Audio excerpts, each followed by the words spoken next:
harmee umrii dheeradhu galataallee harkadhu milkii jiruuf jireenya qur'aanaan nu jaaladhu bu'aa qur'aana ilmaan diiniif kennadhu ijoolleen qur'aana barte haadhaaf abbaa jaalatte ijoolleen qur'aana dhiifte haadhaaf abbaa darbatte yaada ilma horkatte ilmoon itti jallatte qur'aanarraa hambifte maali bu'aan harkatte salaam jennaa yoo barsiifte nagaa taate qur'aanas yoo baratan ijoollummaan jalqabanii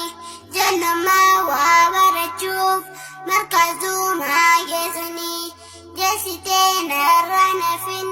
na hordofii harmeeni jeessitee narra nafin na hordofii harmeeni abbootiin baga fayyaan dhuftanii gammachuu maateessanii ayyootiin baga fayyaan dhuftanii baga galtan bu'aa qabsoodessanii abboonnis galatoomaa kan nurraa laffaatanii nu gammachiisuuf jecha isirra koo gartanii bu'aa laffaatiisanii yoo harkachuu feetanii ilmaan hankee argadhu akka jiinsii barani ilmaan itti laffaate qisaasalleen godini wanni naabiin nun ja'an ilmaan heddummeessuuni ilmaan qaaraarra ooltu jeen harraan sayini itti siyaadii jechuudha ilmaan ergaa hortanii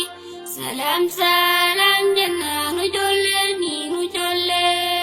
gahee nurraa dhaabbachuu wallaalaarraa rakkachuu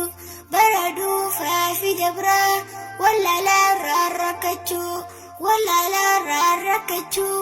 achi qaafnaa barachuu garra ilmaan hortanii babbareedduu hifachuu ilmaan nu horra keessaa meeqa qur'aana halchuu heddumminaan lakkoofsaa dhiisiif irraa himachuu wanni abbootarraa feenu jiru laachuu tolfachuu ilmaan hortan martinuu jiru laachuu tolfachuu akka keessan santinnaa manguddummaan batachuu ilmaan barnoota hin qabne dhiisaadhaa lakkaawwachuu salaam jennaa yoos gammachuu